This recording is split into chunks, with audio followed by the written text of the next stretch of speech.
I discovered my girlfriend plotting to cheat, and I walked away, despite her desperate pleas for forgiveness. I never imagined that a regular Friday evening could unravel everything I believed about us. My name is Alex. I'm 29, and I'd been with Emily for nearly 3 years. From the start, being with her had felt effortless. Late-night drives, spontaneous dinners, the comforting sense that someone understood me completely. But recently, something had changed. It wasn't loud arguments or fights. It was subtle, slightly delayed messages, sudden secrecy with her phone, the way she glanced around the room like she was making sure no one was watching. I first noticed when she started staying late at work more often than usual.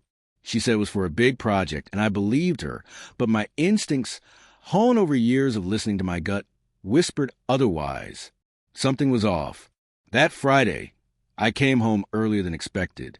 The apartment was eerily quiet, and that kind of silence always carried weight. I heard her whispering on the phone, her voice tense and low. At first, I assumed it was a work call she didn't want me overhearing, but the words didn't sound professional. Names I didn't recognize. Plans I wasn't part of. A downtown hotel. My chest tightened. The uneasy feeling I'd been suppressing all week surged violently. I didn't rush to confront her. I didn't storm and yell or accuse. I just listened. Every sentence confirmed my worst fear. Emily was planning to meet someone else. Not a casual fling, but a deliberate, premeditated betrayal. My first reaction was disbelief. Surely I had misheard. Maybe it was someone else. But every word was intentional, practiced, like she convinced herself she deserved to deceive me. The most painful part was her casualness. No hesitation, no guilt, just cold, calculated planning. Anger flared, but beneath it was profound sadness. The person I had trusted with my heart, who I had imagined a future with, was preparing to break it. I wanted to scream, demand answers, but a quiet voice inside told me something crucial. The power wasn't in confrontation. It was in knowing my worth and refusing to participate in my own betrayal. I waited until she hung up. The moment she noticed me standing there, silent but fully aware, her expression shifted. "Alex, I can explain," she said, her voice trembling slightly. But the fear in her eyes wasn't for me. It was for herself, for being caught. I shook my head. "There's nothing to explain," I said quietly. The calm in my voice surprised me, considering the storm raging inside. She stepped closer, reaching for my arm, eyes pleading, tears forming. "Please, I made a mistake. I don't want to lose you. Just give me a chance. Let me fix this," she begged. For a moment, I saw the Emily I had loved, the girl who had been my safe harbor, the one I laughed in the rain, shared secrets in the dark, held close in the quiet of our apartment. But this wasn't her.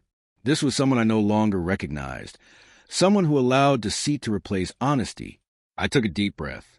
"Emily, I trusted you," I said, my voice steady. "Trust isn't something you can demand back after you throw it away. This isn't a mistake. This is a choice you made, and I can't be part of it." Her hands dropped slowly, disbelief written across her face. "You're walking away after everything?" she whispered. "Yes," I replied simply. No need for further justification. No dramatic argument. No shouting match. Sometimes the quiet, resolute decision carries more weight than any outburst. I turned and left the apartment, each step deliberate, moving away from the person I thought I knew and toward the clarity I needed. On the way out, I glimpsed the life we had shared. Photos on the wall, books we'd exchanged, the little notes she used to leave me. They all felt like echoes of what could have been, reminders that love can't survive when trust is destroyed. And yet, there was a strange relief, a weight lifting from my chest. I was no longer complicit in my own heartbreak. By the time I reached my car, I felt the first true sense of peace in days. I hadn't yelled. I hadn't begged. I hadn't pleaded for forgiveness. I had made a choice. And for the first time in weeks, I felt a flicker of control over my own life. The following days were painfully quiet. Emily tried calling, texting, even showing up at my workplace once, but I didn't respond. Each attempt only confirmed the truth I had already embraced. Some bridges, once burned, can't be rebuilt. I focused on work, friends, and the small routines that reminded me who I was outside of a relationship. I reflected on what it truly means to love someone, not just laughter or hugs, but respect, honesty, and integrity. Emily had crossed that line deliberately. That wasn't a mistake. That was a decision. And decisions like that leave no room for negotiation. Friends and family reminded me leaving wasn't just right. It was the only choice. Some asked if I regretted it. If part of me wished I had stayed to fix things, but deep down, I knew there was no way to mend something broken so intentionally. I had already given my heart, and she chose betrayal over love. Weeks later, I saw Emily unexpectedly at a mutual friends gathering. She looked smaller, somehow diminished, or maybe it was just a look in her eyes. She hesitated, forcing a weak smile. "Alex," she said softly, I never meant for it to go that far." I was scared, and I raised a hand, cutting her off gently but firmly. "Emily, there's nothing left to say. I made my choice. You made yours, and I can't be part of that anymore." I walked away, leaving her words unsaid, her pleas unheard. As I stepped into the cool evening air, I realized something important. Walking away doesn't make you weak. It makes you strong.